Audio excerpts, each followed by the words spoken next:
নমস্কার, আমি স্বপ্না বন্দ্যোপাধ্যায়। আজ আপনাদের শোনাবো কবি নীরেন্দ্রনাথ চক্রবর্তীর একটি কবিতা, তুমি দেখে নিও।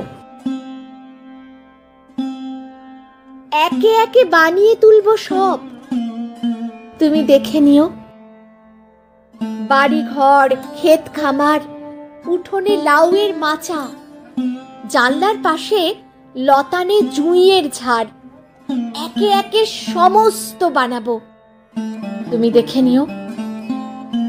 দক্ষিণে পুকুর থাকলে ভালো হয়, তুমি বলেছিলে, অবশ্য থাকবে। পুকুরে হাঁসের স্নান দেখতে চাও, সে আর এমন কি বেশি কথা।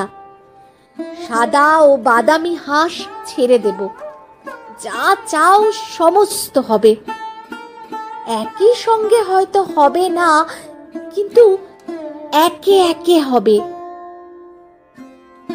ভালোবাসা থাকলে সব হয়, দেখো সব হবে। যা কিছু বানানো যায় আমি সব দুই হাতে দিনে দিনে বানিয়ে তুলব, তুমি দেখে নিও।